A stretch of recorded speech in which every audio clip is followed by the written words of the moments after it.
Alrighty, today let's take a look at the Somm Rioja. And if you're wondering why my Somm looks like a Fuente, I had an accident. I was walking past my setup. My coat hit the cigar. It fell on the floor. Mistakes were made, but we corrected them. We used cigar glue. I think I'm showing you a little bit of this right now if I did my job correctly.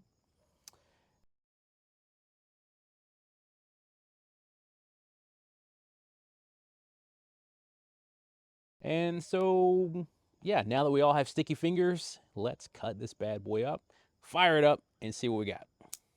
Ye old toast and roast.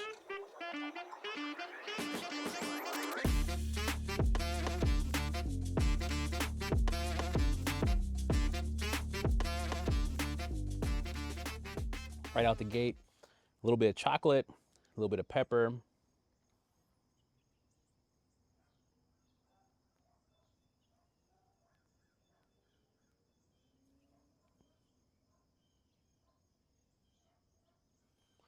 A little leather, and a graham cracker grittiness to the smoke texture and the mouthfeel.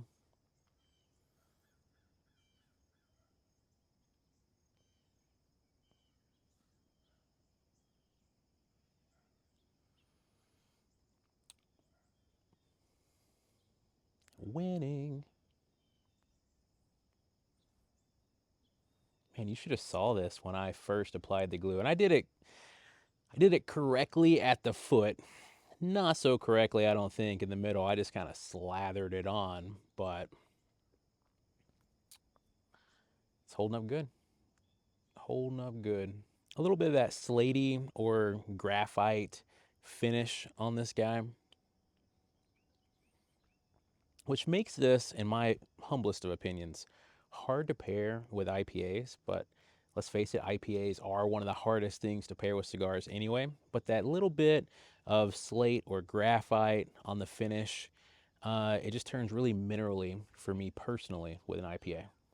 But what I love this cigar with, and I would assume I should pair it with a Rioja wine, but grapes with pedigree and we don't associate too often.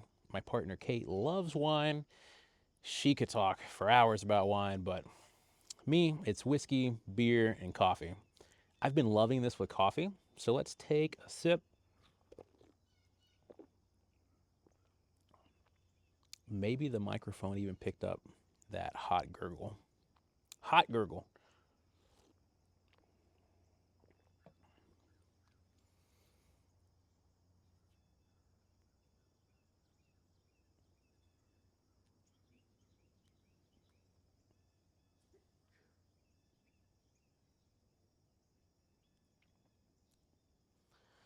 It doesn't change much for the cigar.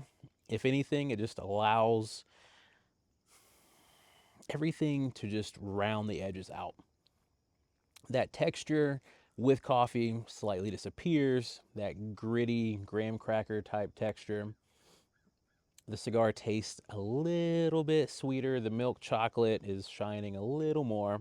And every now and then, I'd say every other Somm Rioja, I get a little more floral notes than the one before.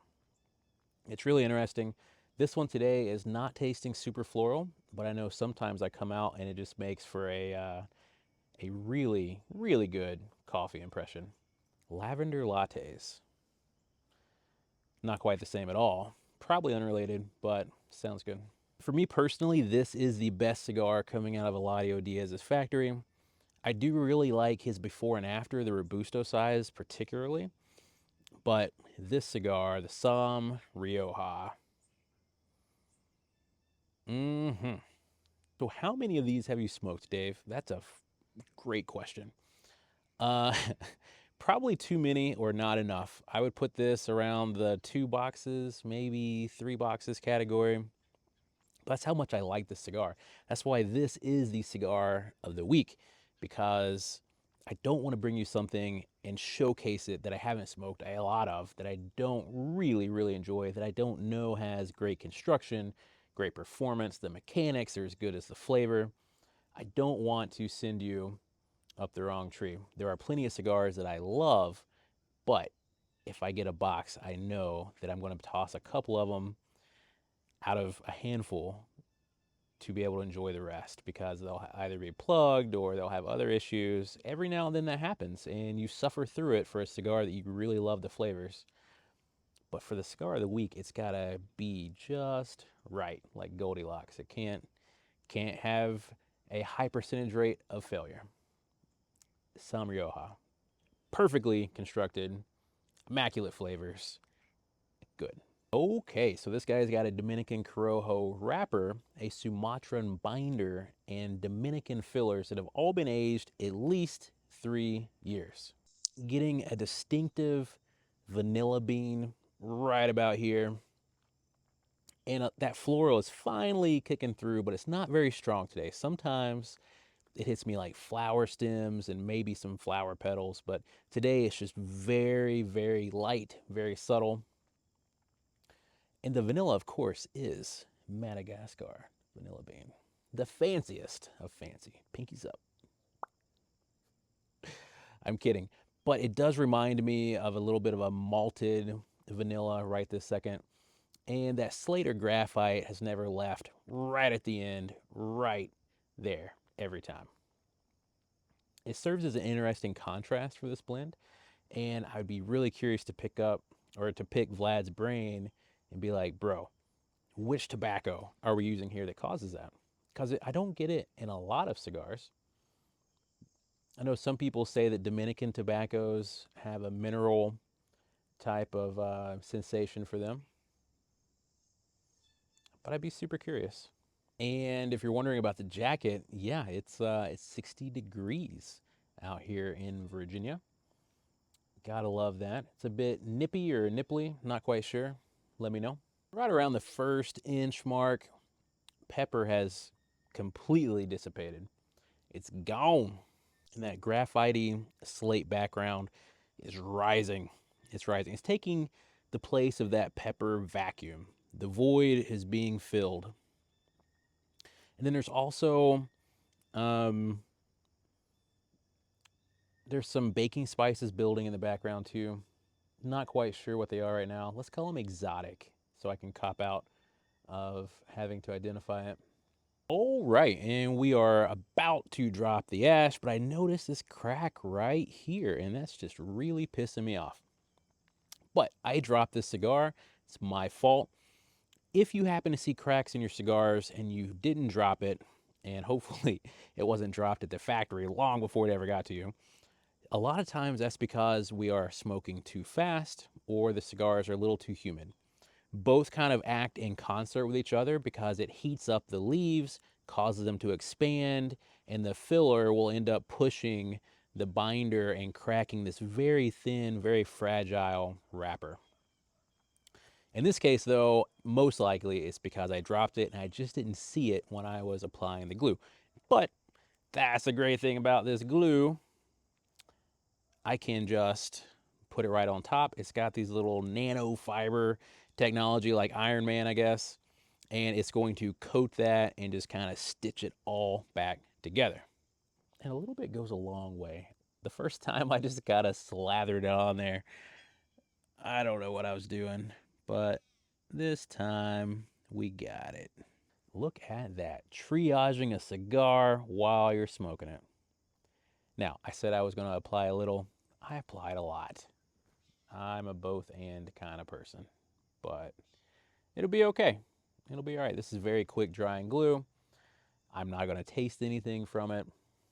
Life is good. Now, let's drop the ash, see what we got.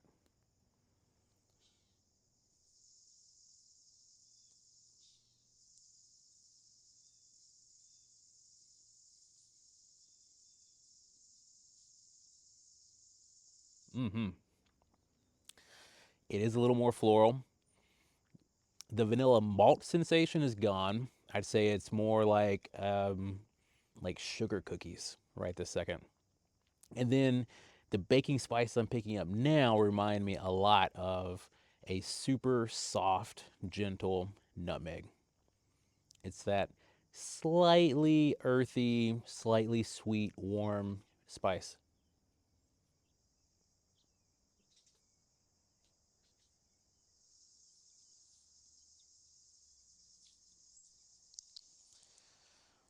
Graphite's back, you son of a bitch.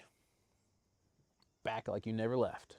And sometimes once you drop the ash, you need just a little touch up. It's best to get it early. Don't let it go crazy. And look at there. Our hole is already doing well. Man, there's another one. I did a number on this cigar, but nothing stops us from the cigar of the week. Another question I often get is, how do you know if you're smoking your cigar too fast?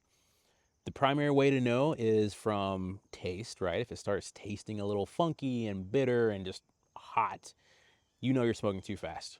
Another way is you can grab your cigar right here at the end. And if it's not burning your fingertips, you're probably all right.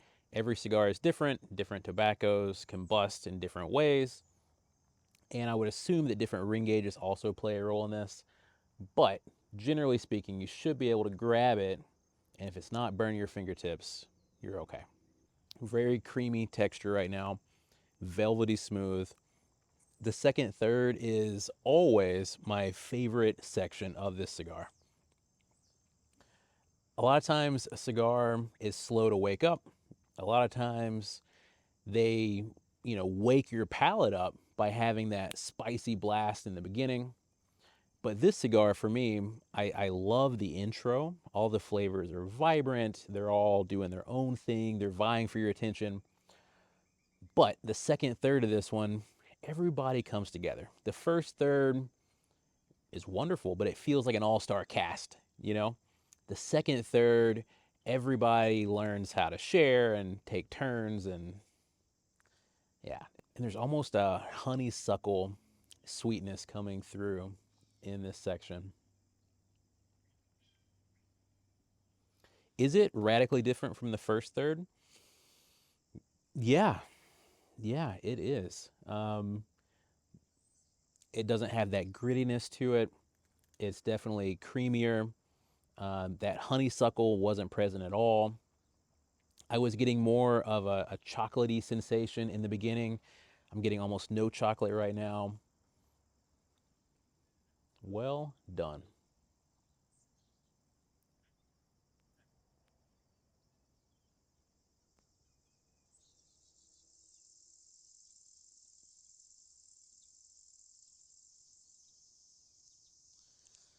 Honeysuckle. Mm-mm. Alrighty, folks, if you've also smoked the Somm Rioja, drop us a comment below. Let us know and let everybody else know what you think. Maybe I'm full of shit. Let me know. I hope you enjoy the cigar as much as I do. I'm going to roll the criteria. Have a wonderful, wonderful weekend.